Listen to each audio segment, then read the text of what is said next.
நடிகர் விஜய் திமுகவுக்கு எதிரா கூரான வாளை சுழட்டிட்டே வந்ததுல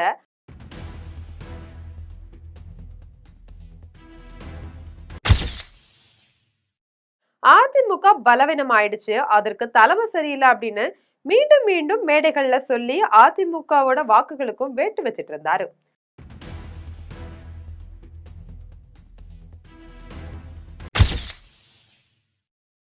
இது பற்றி ஜெம் தொலைக்காட்சி வழங்கும் சிறப்பு செய்தி தொகுப்பை இப்போது காணலாம்.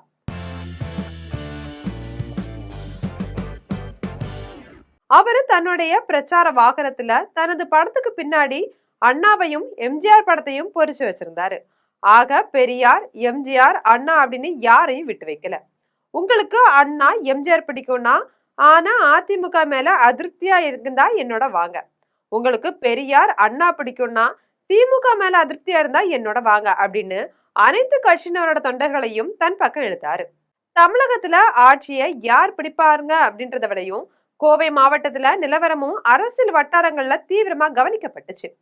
குறிப்பா கோவை தெற்கு தொகுதி மாநிலம் முழுவதும் கவனம் ஈர்த்தது.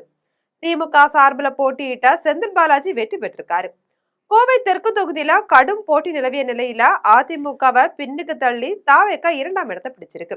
கோவை தெற்கு தொகுதியில மொத்தம் 1,88,878 வாக்காளர்கள் இருக்கக்கூடிய நிலையில 1,58,799 வாக்குகள் பதிவாகி இருந்தது.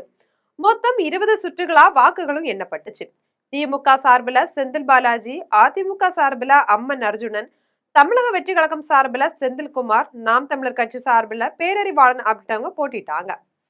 இந்த தொகுதி கடந்த காலங்கள்ல அதிமுகவோட பலமான கோட்டையா இருந்தாலும் இந்த முறை திமுக சார்பில் செந்தில் பாலாஜி சிறப்பு கவனத்தோட களம் இறங்கினாரு. தேர்தலுக்கு முன்பே கோவைக்கு குடிபெயர்ந்து தீவிர பிரச்சாரம் செய்தது இந்த தொகுதியை மிகவும் பரபரப்பா மாற்றுது. வாக்கு எண்ணிக்கை தொடங்கியதுல இருந்து செந்தில் பாலாஜி முன்னிலையில தான் இருந்தாரு. தாவேகா வேட்பாளர் செந்தில்குமார் பல சுற்றுகள்ல முன்னிலை பெற்று அதிமுகவுக்கு கடும் சவாலை ஏற்படுத்தினார். இறுதியில திமுக வேட்பாளர் செந்தில் பாலாஜி 59,167 வாக்குகள் பெற்று 1,991 வாக்குகள் வித்தியாசத்துல வெற்றி பெற்றிருக்காரு.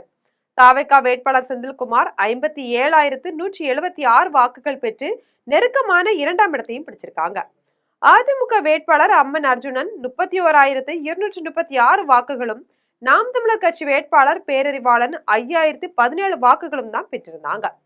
மொத்தத்துல வெற்றி திமுகவுக்குன்னு சொன்னாலும் கோவை தெற்கு தொகுதியில தாவேகா காட்டிய வலுவான போட்டி அந்த கட்சி இந்த மண்டலத்துல வேகமா வளர்ந்து வருவதை தெளிவா வெளிப்படுத்தியிருக்கு. கடந்த சட்டமன்ற தேர்தலில் கோவையில 10 தொகுதிகளிலையும் அதிமுக வெற்றி பெற்று சாதனை படைச்சது. இதனால கோவைய அதிமுகவோட இருந்து கைப்பற்ற திமுக கங்கணம் கட்டிட்டு இருந்தாங்க. ஆனா சத்தம் இல்லாம தாவேகா கோவையில 6 தொகுதிகளை கைப்பற்றி அசத்தி இருக்காங்க. கோவை வடக்கு தொகுதியில தாவேகா சம்பத்குமார் வெற்றி பெற்றிருக்காங்க. இந்த தொகுதியில திமுக 2வது இடத்தை பிடிச்சிருக்காங்க.